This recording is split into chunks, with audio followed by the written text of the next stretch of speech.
అన్నా లొంగిపో, మీ రాక కోసం కుటుంబ సభ్యులు ఊరంతా ఎదురు చూస్తున్నారు. మావోయిస్ట్ అగ్రనేత గణపతి సోదరుడి విజ్ఞప్తి అంటూ చూస్తా ఉన్నాం. సో గణపతిని ఆల్రెడీ పోలీసులు నేపాల్లో తమ అదుపులోకి తీసుకున్నట్లుగా సమాచారం. ఎందుకంటే దేవ్జీ ఇచ్చిన సమాచారమా లేకపోతే ఇంకే సమాచారం తెలియదు, కానీ మొత్తానికైతే మావోయిస్ట్ అగ్రనేత చాలా సుదీర్ఘకాలం ఆ పార్టీని నడిపినటువంటి నాయకుడు ఎవరైతే ఉప్పాల లక్ష్మణ్ రావు గణపతి నేపాల్లో తలదాచుకోవడం తెలుస్తా ఉంది. సో ఆయనను తెలంగాణ పోలీసులు అదుపులోకి తీసుకొని మరి మన తెలంగాణకు తీసుకొస్తున్నట్టుగా కొంత సమాచారం ఉంది. అయితే ఇక్కడ విషయం ఏంటంటే వాళ్ళ అన్న సోదరుడు ఎవరైతున్నారో లొంగిపోమని చెప్పేసి ఒక లేఖ రాసిండు.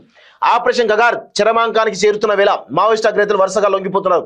తిప్పిరి తిరుపతి అలియాస్ దేవ్జీ, మల్లా రాజిరెడ్డి, బడే చొక్కరావు, దామోదర్, సో ఇలా అందరూ కూడా సరెండర్ అయ్యారు. ఈ క్రమంలో Maoist party top leader Muppala Lakshmanarao alias Ganapathy ఎక్కడున్నారనే చర్చ సర్వత్రా జరుగుతోంది. ఈ తరుణంలో ఆయన సోదరుడు రామచంద్రరావు మీడియా ద్వారా తన అన్న గణపతికి కీలక విజ్ఞప్తి చేశారు. వెంటనే పోలీసుల ఎదుట లొంగిపోవాలని విన్నవించారు. గణపతి రాక కోసం కుటుంబ సభ్యులతో పాటు గ్రామస్తులు కూడా ఎదురు చూస్తున్నారని పేర్కొన్నారు. గణపతితో కలిసి పనిచేసిన వారంతా ఇప్పటికే లొంగిపోయారని, ఆయనపై 12 రాష్ట్రాల్లో కేసులు ఉన్నాయని తెలిపారు. గణపతి లొంగిపోతే ఆయనపై ఉన్న కేసులు ఆయా రాష్ట్ర ప్రభుత్వాలు ఎత్తివేయాలని రామచంద్రరావు కోరారట. సో అర్ధ శతాబ్దపు అజ్ఞాతం బుక్క సత్తన్న జాడేది. 50 ఏళ్లుగా లభించిన దేవరకొండ సత్యనారాయణకి పెద్దపల్లిలో ITI చదువుతూ అజ్ఞాతంలోకి. మావోయిస్టు పార్టీ పోలీస్ రికార్డులు నమోదు కాని వివరాలట. సో సత్తన్న బతికే ఉన్నాడా? సో వీళ్ళ పరిస్థితి చాలా దారుణం. మా పెదనాన్న గొప్ప పోరాట యోధుడు అంటూ వాళ్ళ తమ్ముడి కుమార్తె చాలా సందర్భాల్లో ఆమె వీడియోలు విడుదల చేసింది, ఎమోషనల్ గా మాట్లాడిన విషయం చూస్తా ఉన్నాం. ఇంతకాలం సహకరించిన అందరికీ ధన్యవాదాలు అంటూ ఆమె చెప్తా ఉంది. దేవ్జీ సోదరి కుమార్తె తిప్పిరి సుమ కృతజ్ఞతా సందేశం చూడండి ఒకసారి. దశాబ్దాల పాటు సాగినటువంటి మావోయిస్టు సాయుధ పోరాటం చివరి అంకానికి చేరుతోంది. ఈ క్రమంలోనే మావోయిస్టు పార్టీ టాప్ లీడర్లు దేవ్జీ, మల్లరాజిరెడ్డి, బడే చొక్కరావు, నరసింహారెడ్డి అజ్ఞాత జీవితం వదిలిపెట్టారు. సుదీర్ఘకాలం తమ కుటుంబాలను వదిలి అడుగుబాట పట్టిన వీరు ఇప్పుడు జనజీవన స్రవంతిలో కలవడం పట్ల వారి కుటుంబ సభ్యులు ఆనందం వ్యక్తం చేస్తున్నారు. ఈ క్రమంలో దేవ్జీ రాకపై ఆయన తమ్ముడి కూతురు తిప్పిరి సుమ కృతజ్ఞత సందేశం పంపించారు. నమ్మిన సిద్ధాంతం కోసమే పనిచేశారంటూ దేవ్జీ అడవులను వీడి బయటకు రావడంపై తిప్పిరి సుమ సంతోషం వ్యక్తం చేశారు. పేద ప్రజలకు సేవ చేయాలన్న మా పెదనాన్న ఆశయం గొప్పది.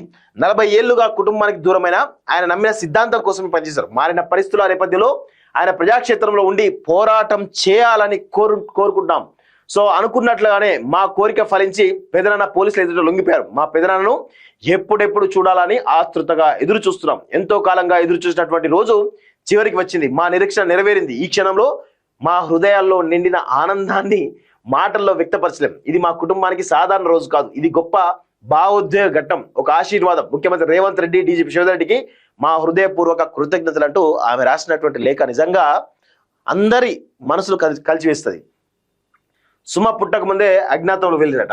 సో దాదాపు ఎంత ఆ 35 మంది మావోయిస్టులు ఎక్కడ పార్టీలో లేరు, కుటుంబాల వద్ద లేరు. అగ్రనేతల లొంగుబాటుతో నిర్ధారణ తెలంగాణ నుంచి మిగిలింది 11 మందేనని తేల్చెప్పినటువంటి శాఖ అంటూ చూస్తాం. దాదాపు 11 మంది అట.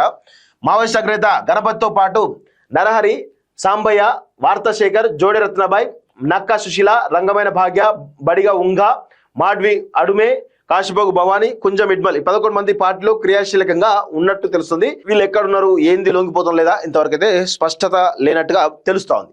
సో చూద్దాం మరి వీళ్ళు నిజంగా లొంగిపోతారా లేకపోతే ఇంకేమవుతో చూడాల్సిన అవసరం అయితే ఉంది.